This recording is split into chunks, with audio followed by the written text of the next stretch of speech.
नमस्कार, मैं हूं निकिता और आप देख रही हैं सत्यहिंदी.com। चलिए एक नजर डालते हैं अब तक की सुर्खियों पर। समाजवादी पार्टी को एक और बड़ा झटका लगा है। दरअसल सुहेलदेव भारतीय समाज पार्टी ने एक बार फिर एनडीए का दामन थाम लिया है।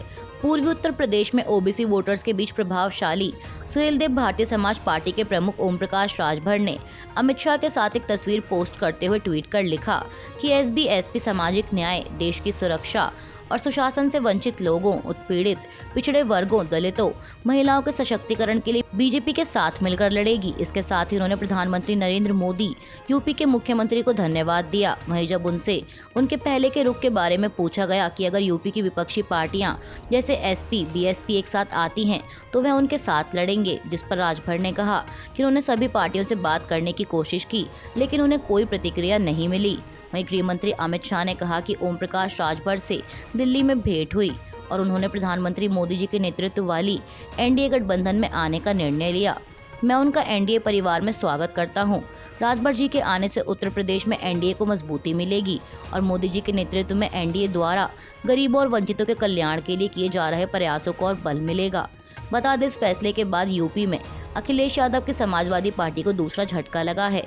दरअसल इससे पहले दारा सिंह चौहान ने भी अमित शाह से मुलाकात की थी, जिसके बाद समाजवादी पार्टी विधायक दारा सिंह चौहान ने विधानसभा से इस्तीफा दे दिया और एक बार फिर बीजेपी में शामिल हो गए हैं। एनडीए में शामिल होने के बाद ओम प्रकाश राजभर ने एबीपी न्यूज से बातचीत के दौरान कहा कि विपक्षी एकता में कोई दम नहीं है, इसलिए वे एनडीए के साथ आए हैं। ओम प्रकाश राजभर ने दावा किया कि गठबंधन में शामिल होने की पहल बीजेपी की तरफ से की गई है। उन्होंने कहा कि 18 जुलाई को प्रधानमंत्री नरेंद्र मोदी समेत कई बड़े नेताओं से मुलाकात होगी, उसके बाद सारी बातें स्पष्ट कर दूंगा। एबीपी न्यूज के साथ बातचीत में राजभर ने समाजवादी पार्टी और अखिलेश यादव पर निशाना साधते हुए कहा कि समाजवादी पार्टी में जल्दी जल्दी बदलाव हो रहा है तो हमने भी सीख लिया।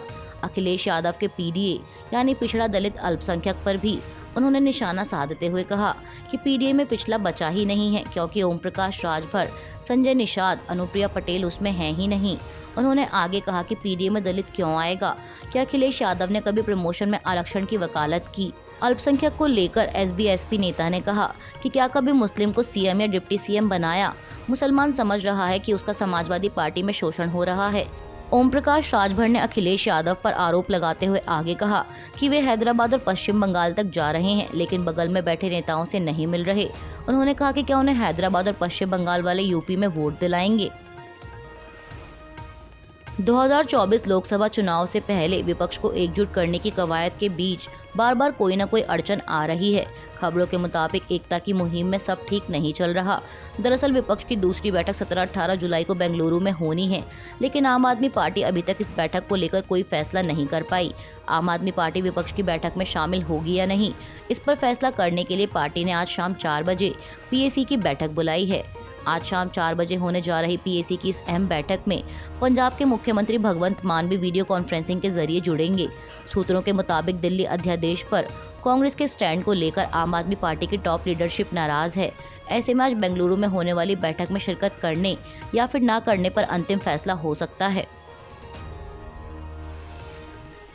शिवसेना उद्धव बालासाहेब ठाकरे नेता संजय राउत को मुंबई क्राइम ब्रांच द्वारा नोटिस जारी किया गया है।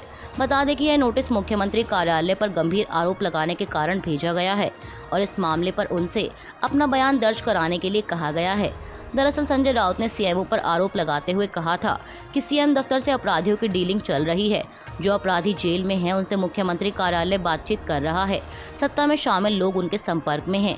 जेल में कैदियों तक मोबाइल फोन पहुंचा दिए गए हैं और इसके जरिए संपर्क किया जा रहा है। यह सब मुख्यमंत्री कार्यालय की देखरेख में चल रहा है। मैं जल्द ही यह जानकारी जनता के सामने लाऊंगा। लोकसत्ता में छपी एक खबर के अनुसार सांसद राउत ने कहा कि मुख्यमंत्री कार्यालय जेल में बंद कई बड़े अपराधियों के संपर्क में है। इसमें धारा 302 के तहत जेल में बंद कैदी और कई बड़े आरोपी शामिल हैं। मुंबई से लेकर नासिक, कोल्हापुर तक राज्य की अलग अलग जेलों में बंद कैदियों से संपर्क किया जा रहा है। चुनाव से पहले कुछ अपराधियों को जेल से बाहर निकालने की साजिश है। वहीं अब इस मामले पर मुंबई क्राइम ब्रांच ने संजय राउत को सबूत जुटाने और साथ ही फिर से बयान दर्ज कराने को कहा है और इससे जुड़े सबूत भी मांगे हैं। AIMIM प्रमुख असदुद्दीन ओवैसी ने सरकारी आंकड़ों का हवाला देते हुए देश में मुसलमानों को शिक्षा से दूर रखने का आरोप लगाया है। ओवैसी ने कहा कि देश में आज भी 1.80 लाख मुसलमान उच्च शिक्षा से दूर हैं। उन्होंने सरकार पर सवाल उठाते हुए कहा कि आखिर देश में अल्पसंख्यकों को शिक्षा में कम मौके क्यों हैं। ओवैसी ने कहा कि हाल ही में आया सरकार का डेटा बताता है कि 2020-21 में 1,80,000 मुस्लिम उच्च शिक्षा से वंचित रहे। उन्होंने कहा कि तेलंगाना को छोड़कर अधिकांश राज्यों में मुस्लिम युवाओं की उच्च शिक्षा में दर घटी है। इस सरकार ने क्या किया? इन्होंने अल्पसंख्यकों को मिलने वाली मौलाना अबुल कलाम आज़ाद फेलोशिप रोक दी। AIMIM प्रमुख ने कहा कि देश की सबसे बड़ी ताकत आज इसकी युवा जनसंख्या है। आज 50% आबादी 28 साल की औसत आयु वाली है। किसी देश के पास ऐसा नहीं है। उन्होंने कहा कि मैं पूछना चाहता हूं कि इस सरकार ने इस आबादी के लिए क्या किया है। इस जनसंख्या की मदद से भारत को सुपर पावर बनाया जा सकता है, लेकिन उन्हें नौकरियां देनी होंगी। उन्होंने सवाल किया कि सरकार ने इनको कितनी नौकरियां दी हैं। पश्चिम बंगाल में 24 जुलाई को होने वाले राज्यसभा चुनाव से पहले राज्य के सभी 7 उम्मीदवार निर्विरोध जीत गए हैं। इन 7 उम्मीदवारों में 6 TMC के कैंडिडेट्स और एक बीजेपी का कैंडिडेट निर्विरोध चुने गए हैं। जानकारी के मुताबिक किसी भी विपक्षी उम्मीदवार ने उनके खिलाफ नामांकन दाखिल नहीं किया था और नामांकन वापस लेने की आखिरी तारीख कल शनिवार 15 जुलाई की थी, जिसके बाद अब नामांकन दाखिल करने वाले 7 उम्मीदवार निर्विरोध निर्वाचित होकर सीधे तौर पर राज्यसभा के सदस्य बन जाएंगे, क्योंकि अब इन लोगों का किसी के साथ कोई कंपटीशन नहीं होगा। आपको बता दें कि इन 7 लोगों में कूच बिहार के अनंत महाराज ने बीजेपी उम्मीदवार के रूप में जीत हासिल की है, तो वहीं डेरेक ओब्रायन, सुखेंद्र शेखर रे और डोला सेन ने फिर से तृणमूल कांग्रेस से उच्च सदन में अपनी सीट बरकरार रखी। इसके अलावा अन्य उम्मीदवार साकेत गोखले, समीरुल इस्लाम, प्रकाश सिंह बड़ाइक TMC से राज्यसभा सांसद बने हैं। बता दें कि डेरेक ओब्रायन, डोला सेन, सुखेंद्र शेखर रे, समीरुल इस्लाम, प्रकाश सिंह बड़ाइक और साकेत गोखले राज्यसभा के द्विवार्षिक चुनाव के लिए TMC उम्मीदवार थे। वहीं दूसरी ओर राज्यसभा चुनाव के लिए बीजेपी के डमी उम्मीदवार रथिंद्र बोस ने नामांकन वापस ले लिया। राज्यसभा चुनाव के लिए जमा हुए नामांकन की जांच के बाद 7 ही उम्मीदवारों का नामांकन वैध पाया गया, जिसके बाद शनिवार को बीजेपी ने अपने डमी प्रत्याशी का नामांकन वापस लेने का फैसला किया। बता दें कि ये पहली बार है कि जब बीजेपी का कोई राज्यसभा सदस्य बंगाल विधानसभा से निर्वाचित होगा।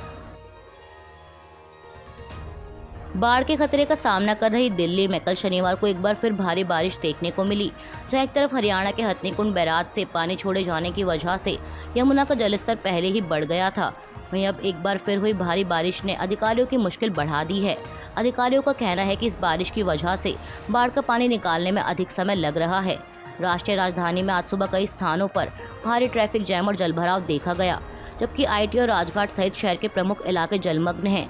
हालांकि देर शाम हुई बारिश के बावजूद यमुना के जलस्तर में गिरावट का रुख बना हुआ है। आज सुबह 6 बजे यमुना का जलस्तर 206.14 मीटर दर्ज किया गया। आपको बता दें कि पिछले एक हफ्ते से यमुना खतरे के निशान से काफ़ी ऊपर बह रही है। यमुना का जलस्तर बढ़ने से सड़कें छोटी नदियों में बदल गई हैं। अधिकारियों की तरफ से बचाव कार्य लगातार जारी है, तो टास्क फोर्स को भी मेरठ से दिल्ली ले जाया जा रहा है और किसी भी स्थिति से निपटने के लिए उन्हें स्टैंड बाय पर रखा जाएगा। वहीं निचले इलाकों में भोजन की कमी के कारण लोगों के बीच शिकायतें बढ़ गई हैं, जिससे स्थिति और भी गंभीर हो गई है। मुख्यमंत्री अरविंद केजरीवाल ने आश्वासन दिया है कि बाढ़ के पानी को निकालने में सहायता के लिए यमुना बैराज के सभी 5 गेट खोलने के प्रयास किए जा रहे हैं, जिनमें से कुछ गाद से जाम है। CM केजरीवाल ने कहा कि ITO बैराज का पहला जाम गेट खोल दिया गया है, जल्दी सभी 5 गेट खोल दिए जाएंगे। हम स्थिति को सामान्य करने की पूरी कोशिश कर रहे हैं।